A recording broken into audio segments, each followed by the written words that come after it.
You're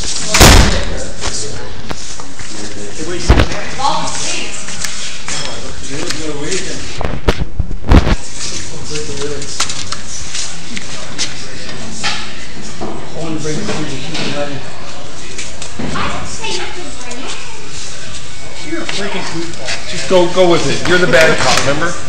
I wasn't sure how we could get to see it. Yeah.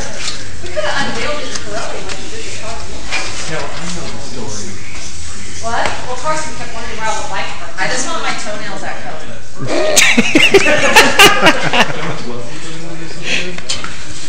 Are you kidding me? I have 5 bikes at home now. But Brock got one out of it. Yay! Yeah, Brock's been living I don't know with it. exactly what you were trying to get.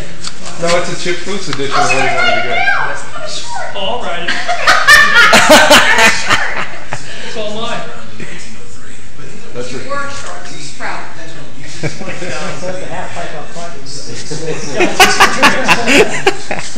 Tell them all the stuff you did to us. Brock now has a similar one that's orange. This is better than they were in it. Oh, did it?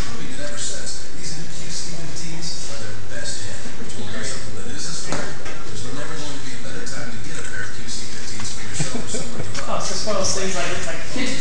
I never heard the story. It's like, okay, tell us the story. What's the story? You know,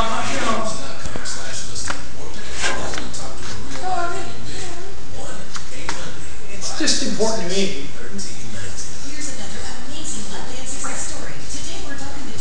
How's this? Me not able to talk. Okay, do we have to get this way every time we don't get to talk? No, that's what we can't. You know, my dad died early, and I was lucky enough to have a few guys in the neighborhood, car guys that looked out for me, took care of me. My mom worked hard, went back to school and stuff. There's 4 kids. And when my dad died, my mom had $38 in a checking account, a brand new house, a brand new car, and she hadn't worked in 10 years. So she had to go back to work.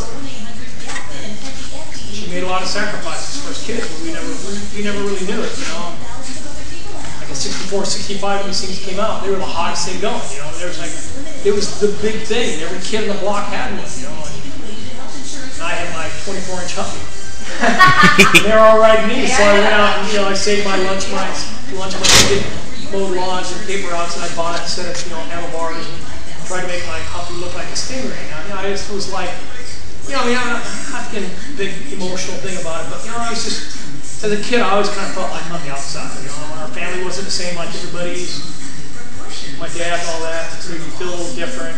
You know, that bike was just kind of like a statement that I'm different. I don't fit in. I'm not part of that group, and I always worked really hard to kind of fit in. And I always just wanted to be the kid who just fit in. It goes deep because I mean, I hated my name. I hated being Carson. I just wanted to be Bob or Joe or Mike. I just wanted to be just. And it sounds stupid, but I just. Would you like Bob or Joe? Because I'll call you that from now on if you want.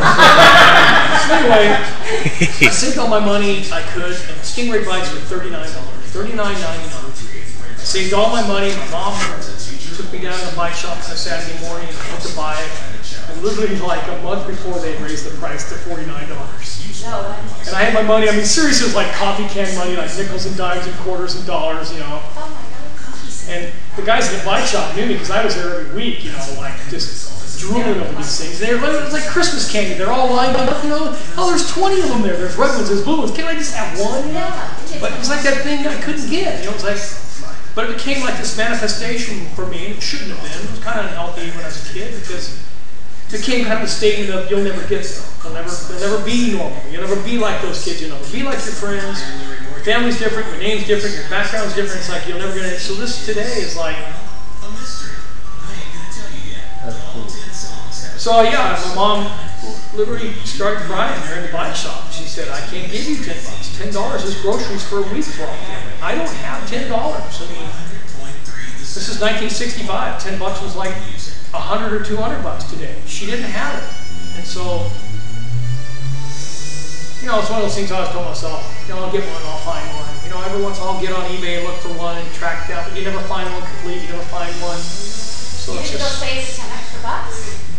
You just kind of gave up with that? It just, you know, I kept my money and, you know, tried to get to those $10 and then, you know, stuff happens and Maybe you should call your mom and tell mom. It's, Oh, I will. we would have made money on it because they're worth a lot of money now. But it's just, you know, it's just one of those things as a kid, you don't think, you know, it's like the car you wish you had or whatever. Just, for me, it goes a little deeper, you know, not going all psychological shit, but just, it's just weird because you have your head wrapped around certain things and you're not going to get, you're going to work for it, you're going to try to get it, you're going to try to find one, so it's just weird to see it sit here. It's like, Yeah, that's cool. you know, my mom was a great mom. You know, she sacrificed a lot of stuff for us. I wouldn't trade my experience growing up for anything, you know, so it's kind of weird to see this. It's like, Ride it, man. The pedal straight to the ground, watch this.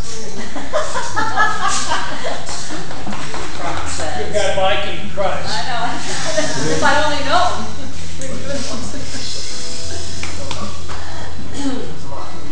Remember that stupid story and think about it. That's a good thing. Cool. Because I started to get on my buddy's bikes and ride wheel stands. And I could ride wheel stands like, 10 houses long, but on my bike, a big old giant hump, you barely get the wheel up in here.